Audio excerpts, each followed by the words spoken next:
All right, now we're going to be forming lines on either side. If you're asking a question for Dr. Michael Shermer, be on this microphone. If you're asking a question for Dr. Frank Turek, be behind this microphone. And please remember that you are asking questions, and they're to be no longer than 30 seconds. All right, ladies and gentlemen. We're first going to have a question for Dr. Frank Turek. He is going to have 2 minutes to answer the question, and then Dr. Michael Shermer will have 1 minute to respond. After you ask your question of 30 seconds or less, please go to the end of the line immediately or be seated because there are no follow-up questions. Oh, sorry. So for the sake of argument, let's say objective morality exists, there's a God, he has those rules played out for us. My question to you is how as humans, so you had a picture of Hitler and Mother Teresa up on the board. Those are two very devout Christians. Hitler's, if you read Mein Kampf, Hitler, a lot of his ideologies straight come from the Bible. As a Jew, I know this very well. And well, hold on. Hitler a Christian? Do you think Hitler was seriously worshiping a Jew? Hitler was very much Christian. His beliefs were, I've been, as a devout Jew, I've been to the Holocaust Museum many times. You can go there yourself. They have lots of articles about how Hitler... So your question was, is Hitler a Christian? And the answer is no. I'll ask my question, if that's okay. Next question, please. Let me get the question out. Touchy subject, I'll continue. So, we can't know these rules without some form of interpretation. We're humans, that's the thing. We're not perfect beings. We have to interpret these rules. So you like to use that word, so I'll use the word yourself. How do we adjudicate between your interpretation of these objective morality and, let's say, my interpretation, or Mother Teresa's, or Hitler's interpretation of these objective morals? Well, you use common sense principles, but what you're getting at here is how we know anything. Okay? Reality is that which is. Metaphysics is what is that which is. Epistemology is how we know that which is. And if you notice, Michael Shermer and I are differing over, I'm talking about what actually is. What is this particular moral law out there? And Michael's talking about how we know it. He's a step up. He's not dealing with the key question. Where does morality come from? Objective moral laws. Linguistics is how we communicate, and hermeneutics is how we know what's communicated. And how do we know? Just like we know when somebody says something to you. You use common sense principles. Like if I say to you, this MacBook Pro cost me an arm and a leg, you know that's a metaphor. You don't think I'm a double amputee, right? When the Bible says Jesus is the door, you don't think he has hinges. You think that is a metaphor for Jesus is the way to salvation. So sometimes it can be hard to figure out, admittedly, but that's true in all human communication. It can be hard to figure out what the communicator is saying. But in the Bible, I think the main things are the plain things, and the plain things are the main things. Dr. Shermer, you have a minute to respond. Yep. Well, first of all, Hitler was Catholic. Whether he was serious about it or not, who knows? Most politicians use religion to whatever extent they can for power. I don't think the Nazi movement was either theist nor atheist. It was based in a sort of anti-Enlightenment, blood and soil, race-based utopian idea that was just a bad idea that hopefully will never rise again. All right, we have a question now for Dr. Michael Shermer. He has 2 minutes to respond. Dr. Shermer, I have a question for you.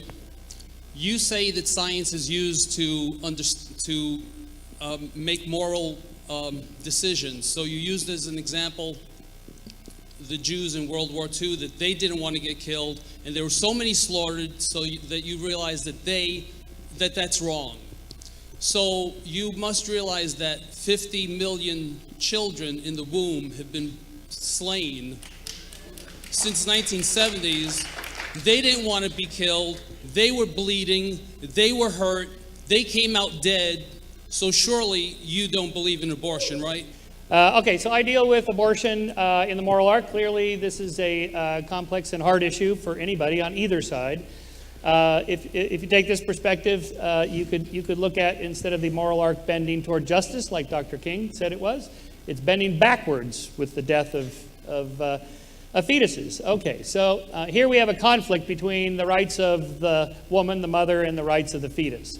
I don't think it's easily resolvable one way or the other. I come down, I'm pro-choice, personally against abortion, but I'm pro-choice. I slightly favor the rights of an adult woman for her reproductive rights for several reasons, not the least of which is for thousands of years men have lorded it over women by controlling their reproductive rights. So one of the shifts toward more rights for more people is to get men to quit trying to control women by having them control their reproductive rights. That's been one of the big movements. That said, it's a fair point. If you do it, you shouldn't do it lightly. I'd rather it not be done at all. The long-term solution is prosperity, education for women, access to birth control. You decline the amount of unwanted pregnancies, and therefore you eliminate the abortion problem through technology. Dr. Turek, you have 1 minute. Yeah, you want men not to put pressure on women, make abortion illegal, then they can't. Secondly, I've noticed on every college campus I go to, atheists complain about the God of the Old Testament. God of the Old Testament kills the Canaanites. Yet, when God plays God in the Old Testament, he's immoral.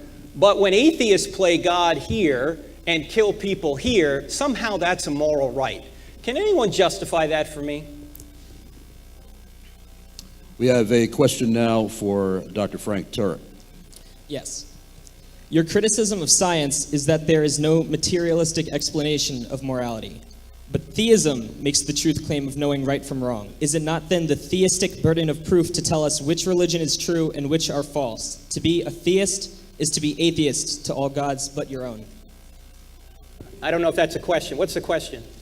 The question is it not your burden of proof to tell us which religions are true and which are false? Well, yeah, I think that's wise to try and figure out which worldview is true and which isn't. Michael thinks his materialistic worldview is true. I don't think it is.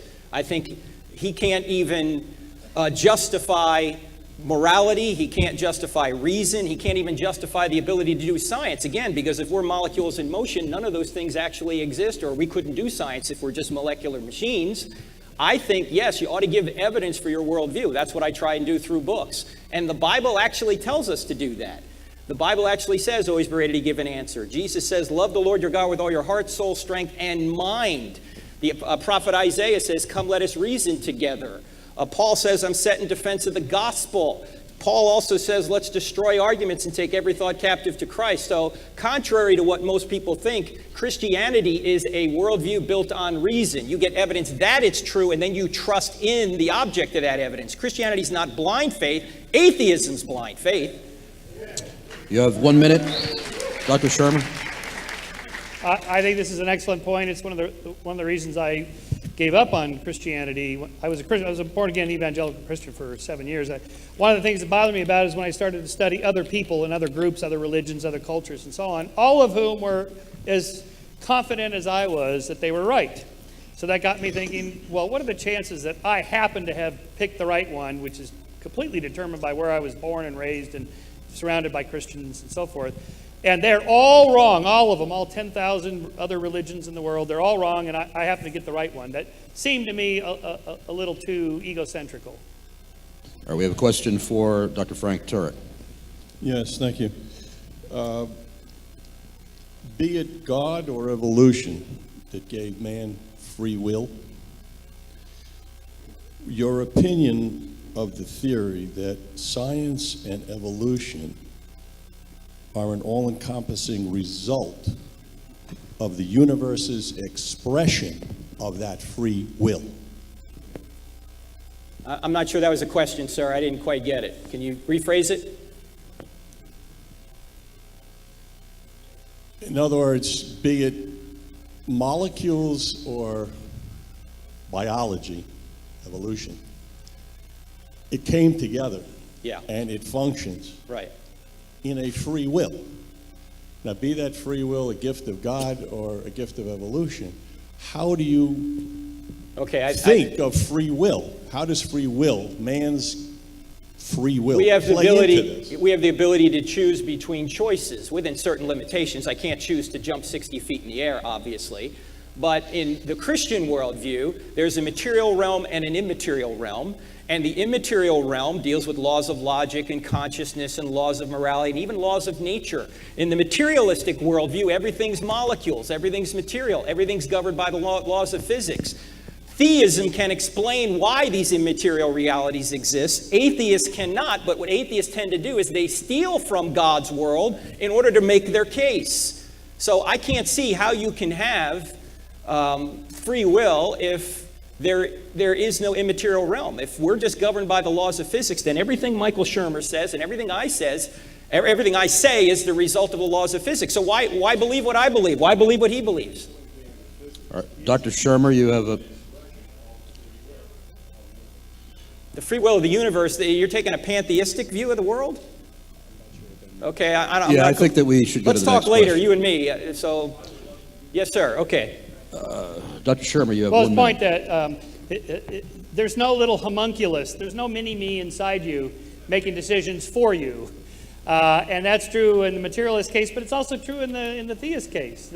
If there's a soul in there or some spirit entity making decisions for you, it's still not you making the decisions. It's still some other source doing it.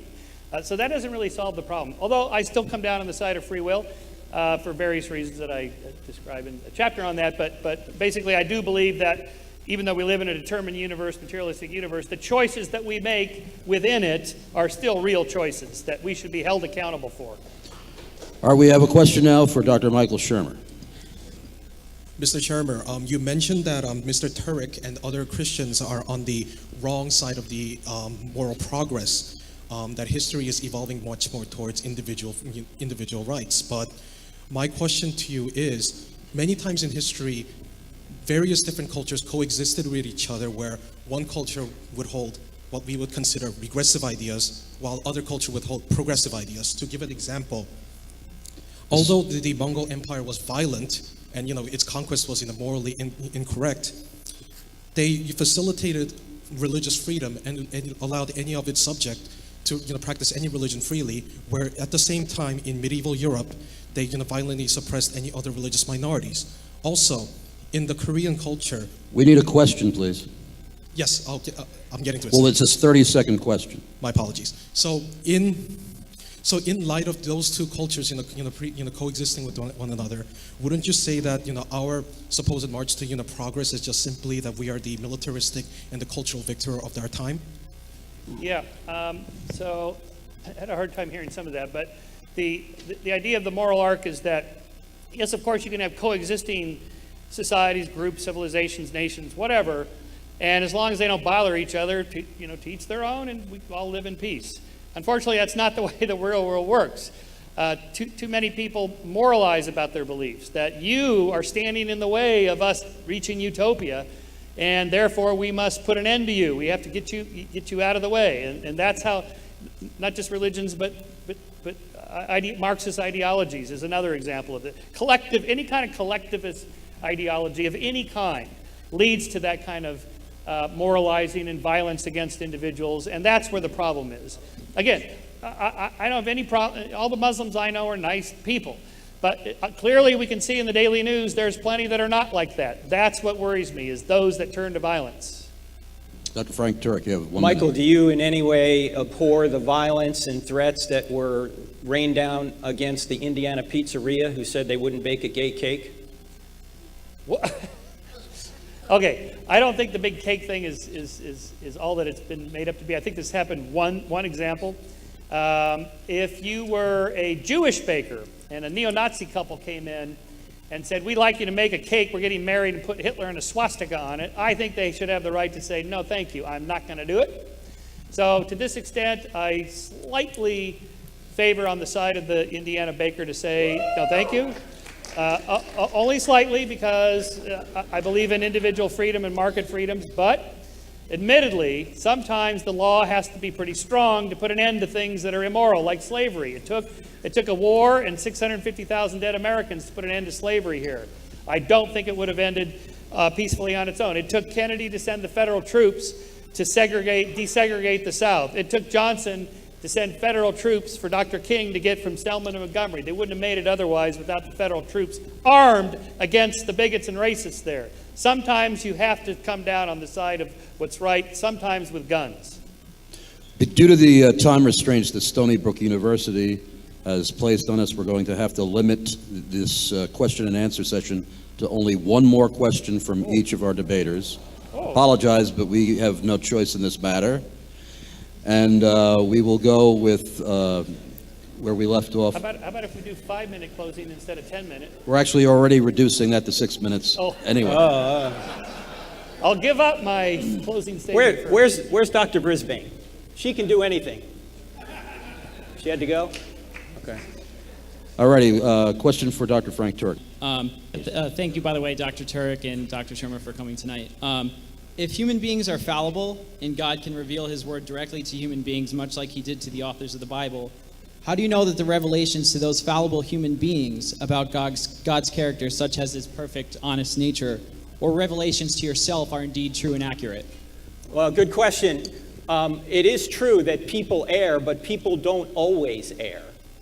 I mean, there are many inerrant books out there. Usually they're kids' books with not a lot of writing in them. They're inerrant. A phone book that has all the names and numbers right is inerrant.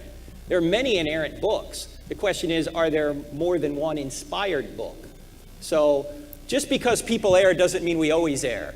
Much of what Michael says is true. Hopefully much of what I say is true. Just because I'm a human doesn't mean I'm always going to err. Sometimes I'm going to tell the truth. And if there is a God and he does want to communicate his truth through people, he can ensure that they don't err.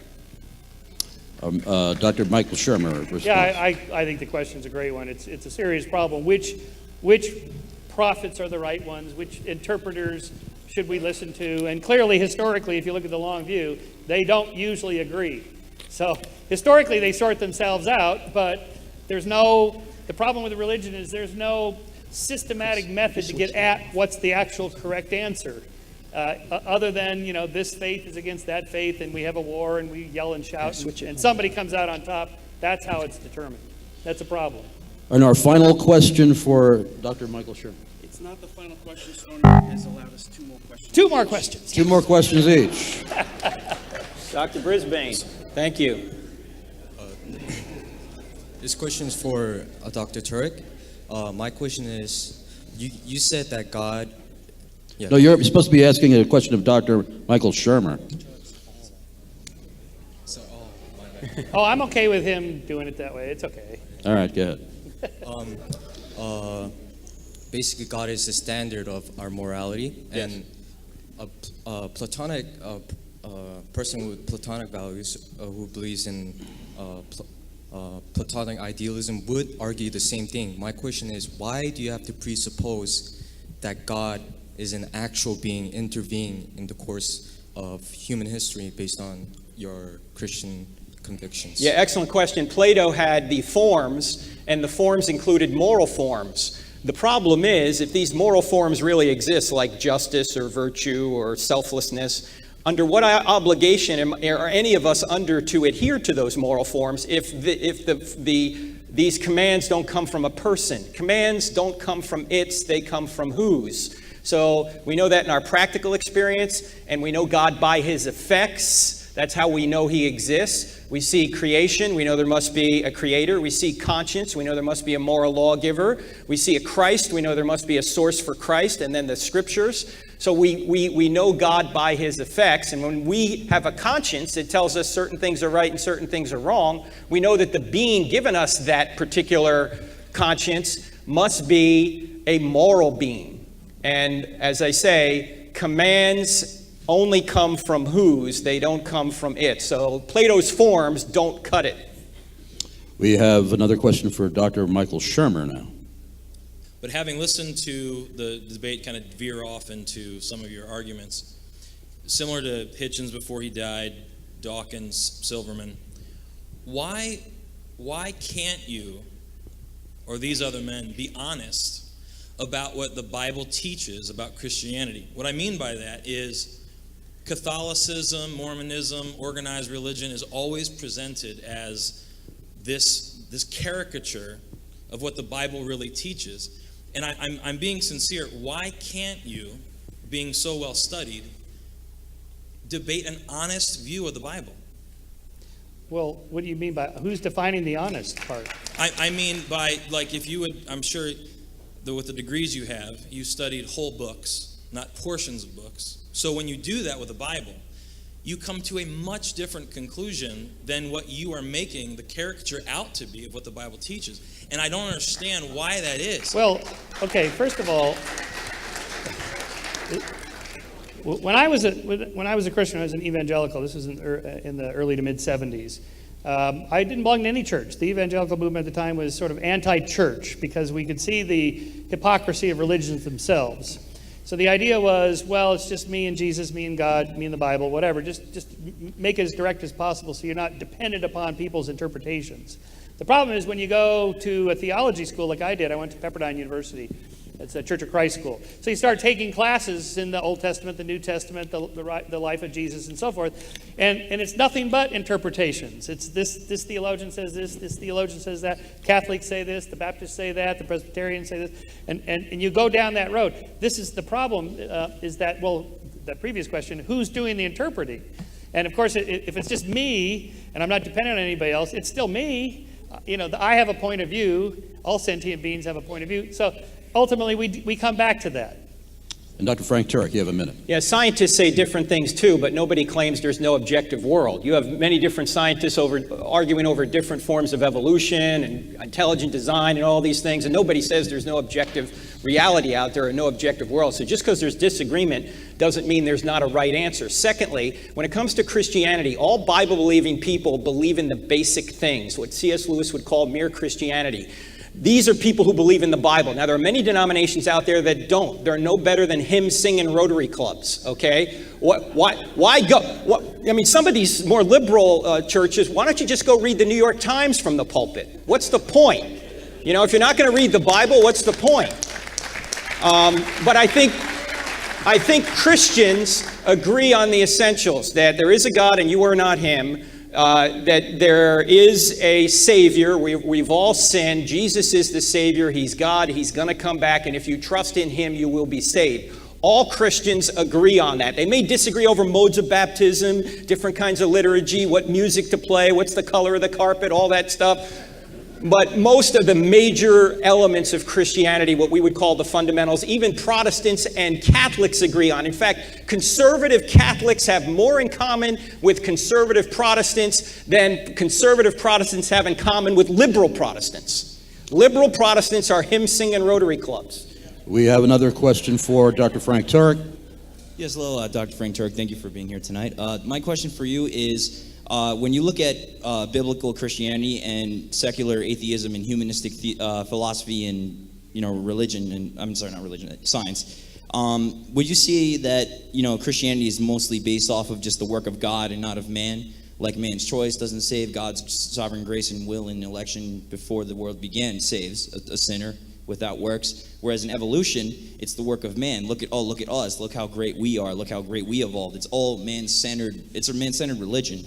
Whereas Christianity is a belief in a divine creator who gives no glory to man, but to the God himself. Well, I don't know if an evolutionist would agree with that characterization. I don't know if Michael would. He'll have an opportunity. But I'd rather talk about the fact that, when you get older, you start to lose your train of...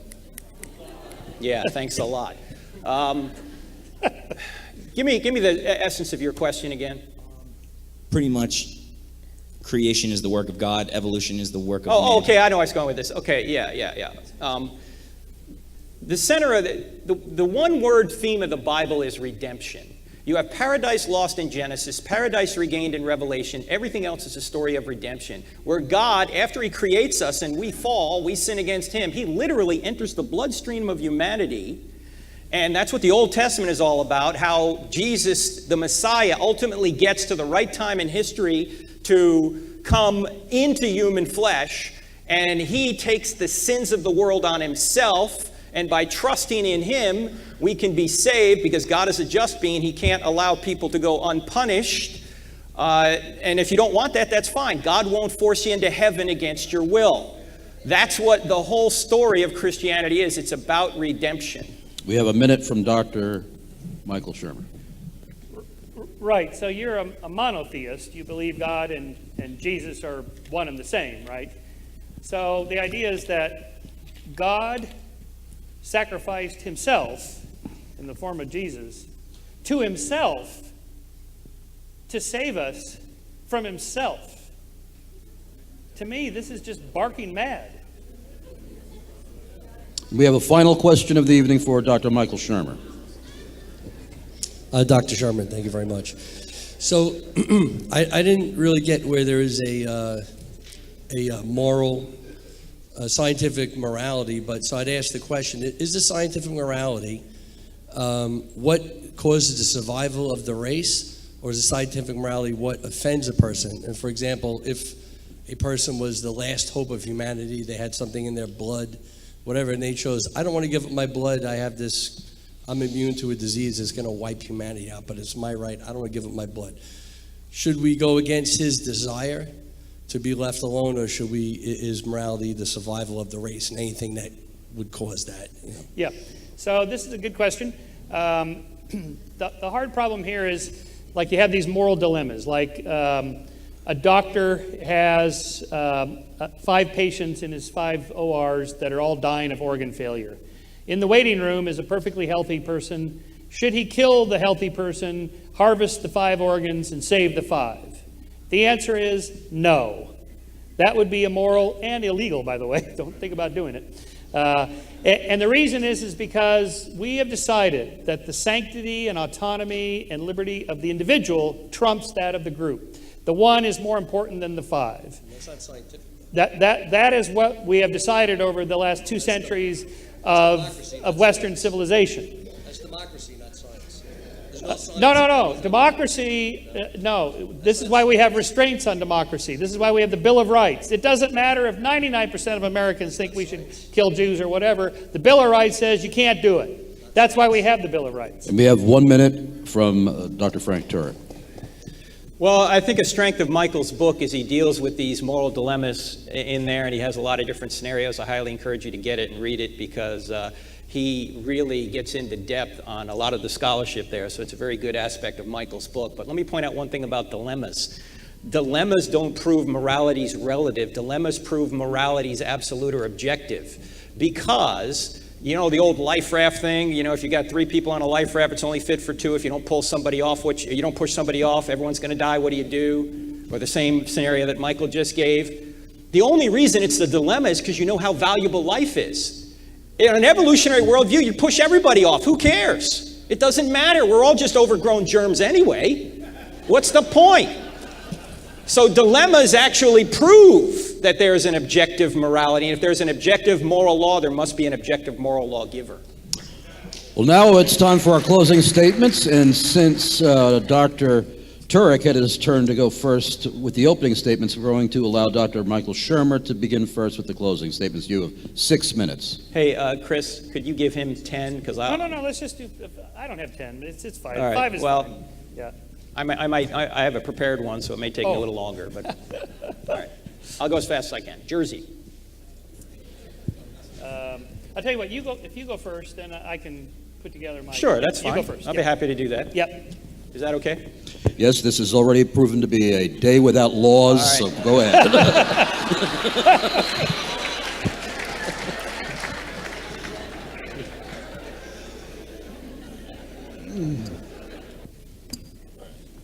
There you go.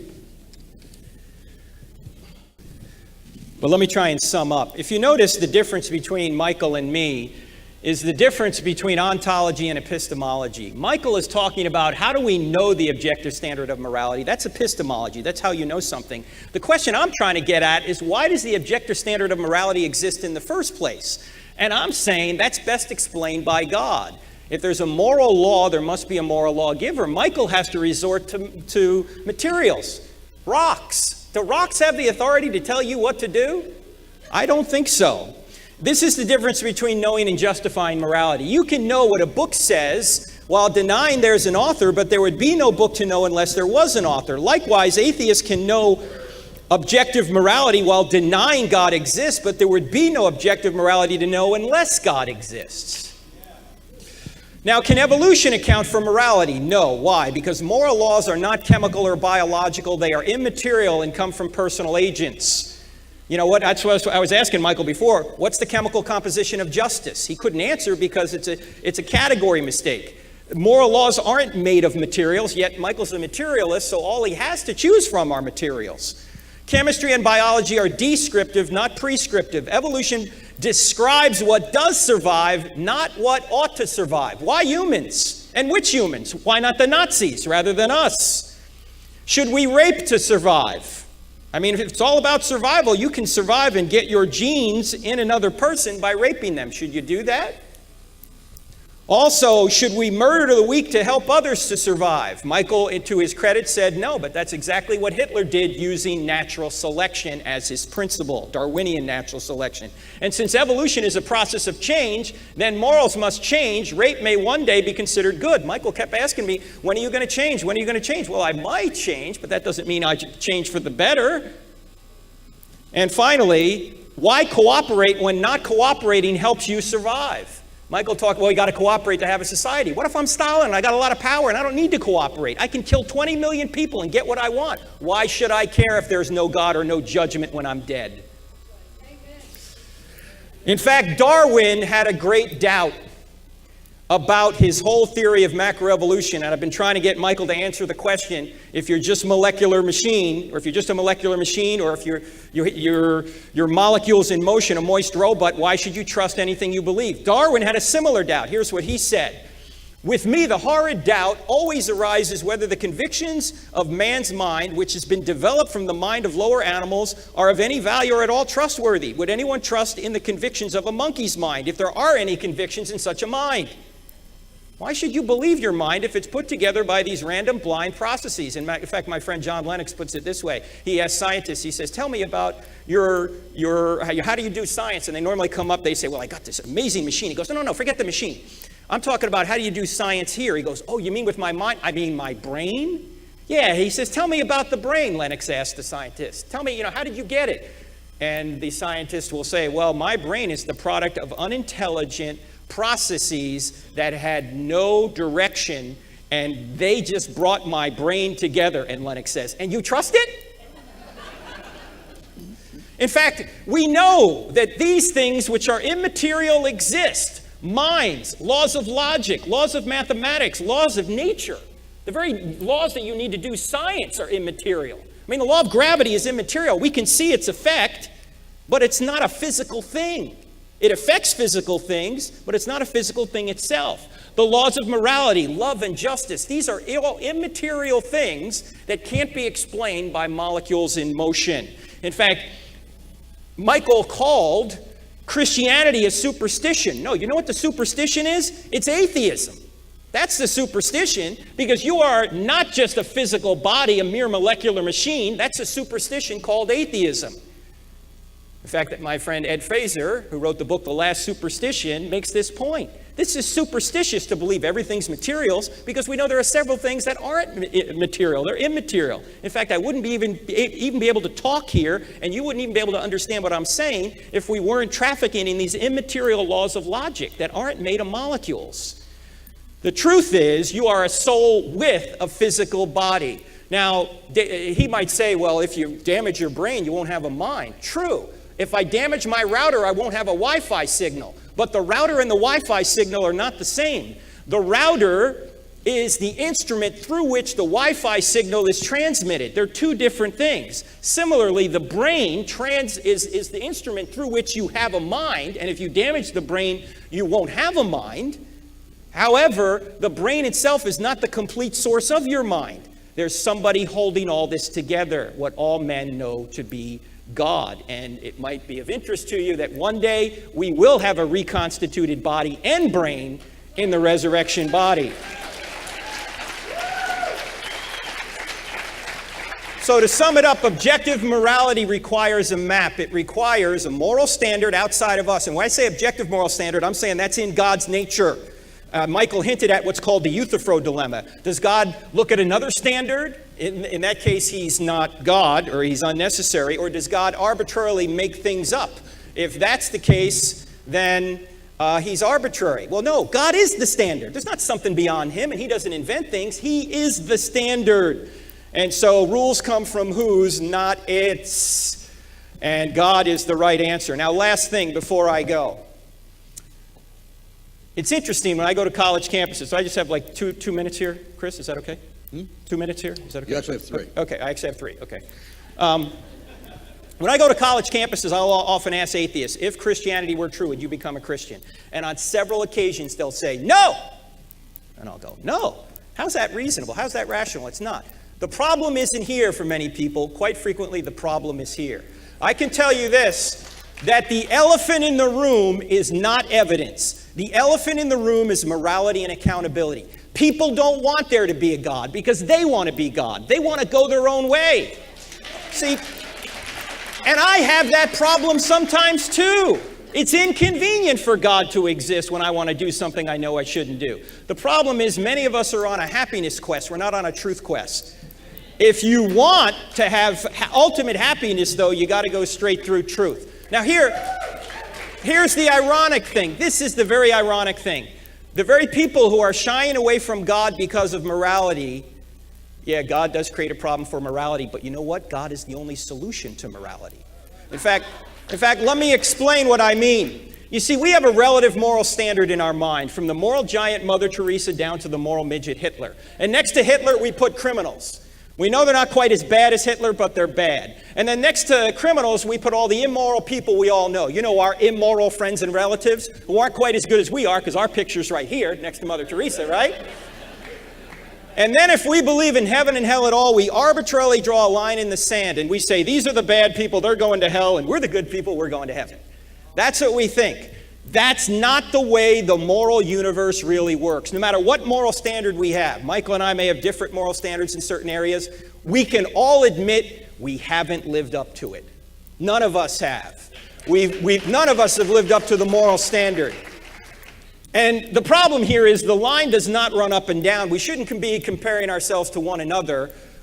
The actual line runs across the top, and all of us have fallen short of that standard. And what Christ did is he came and he lived the perfect life in our place. He's the perfect human being who took all of the punishment on himself, so all we need to do is trust in him, and his sacrifice will cover our sins. Michael had a funny way of putting that, but that's not the way it actually works. Jesus is a second person in the Trinity, and he has a human nature. His human nature isn't God, his divine nature is God. And when he comes to earth, he comes as the perfect human who takes his punishment on himself. If God doesn't punish sin, he's not just, he's not the standard of justice. And so he has to punish sin, and he chooses to find himself or to punish himself for us. You can't get a better moral than that. You sacrifice yourself for somebody else.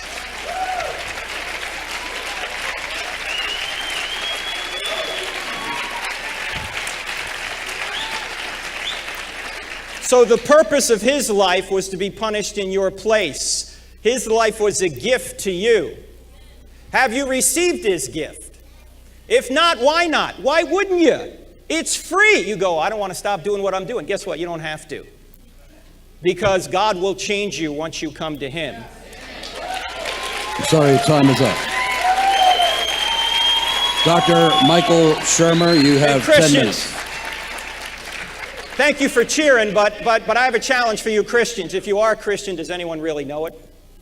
I mean, if they were to drag you into a courtroom like they do in Pakistan right now and try and convict you of being a Christian, would you be convicted or would you be acquitted? Hey man, there's not enough evidence here. Let this person go. If that's the case for you, you may want to reconsider how you've been living. The least we can do after what he's done for us is stand up for him. All right, Dr. Michael Shermer, please.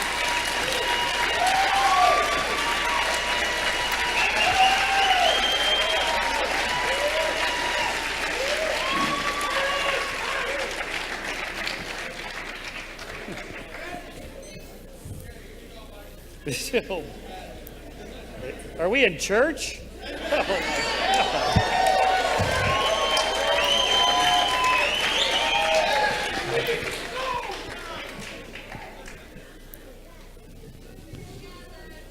God. I understand from my Twitter feed that there's the free thinkers of Stony Brook are here. Thank you.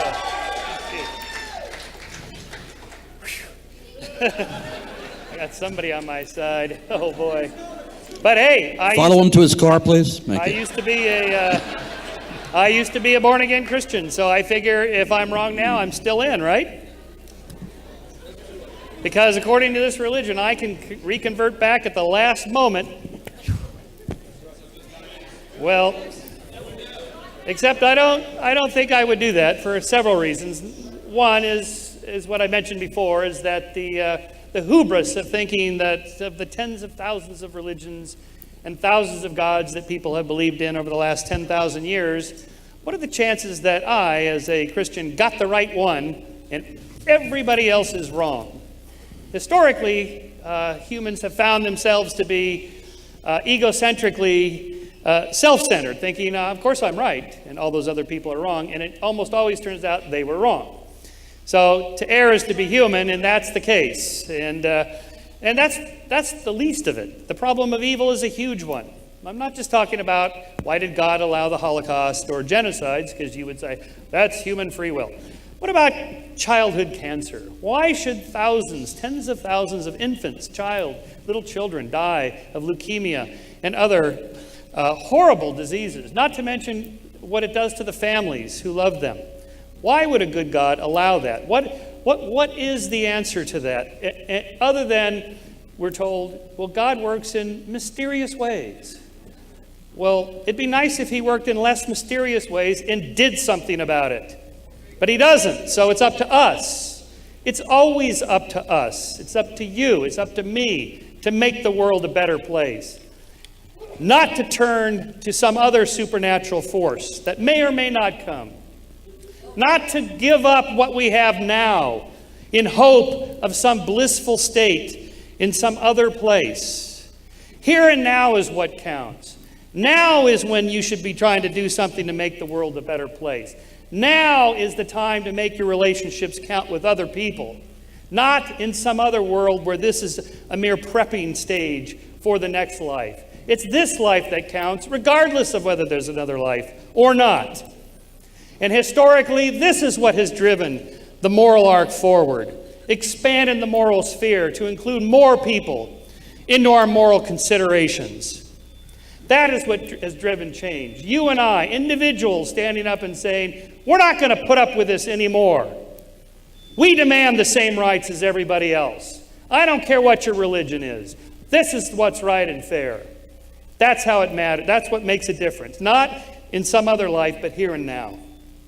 Who makes the rules? We make the rules. What did you say? The eternal referent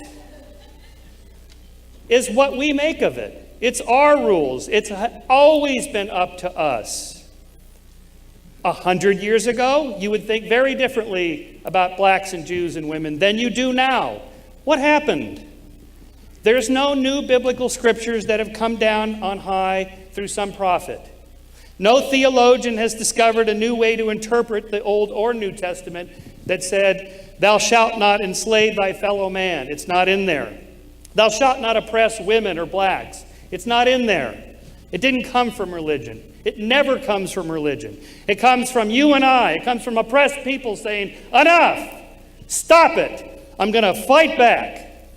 And then the people surrounding them start to take on the cause. And then it changes, and then it happens, and then religions get on board and go, you know what, that's a good idea. That's how it happens. It's up to you and I.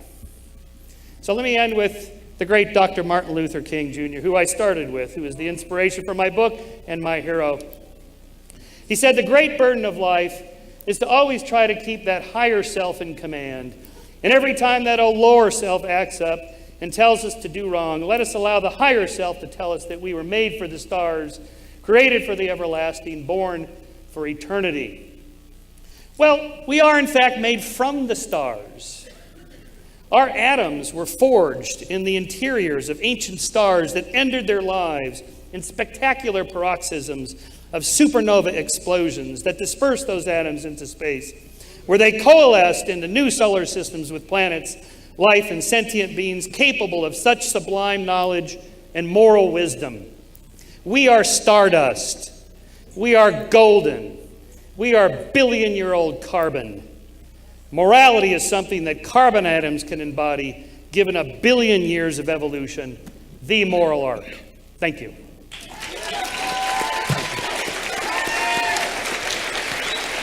Thank you. Before I invite the founders of New York Apologetics up on stage, let's have a round of applause.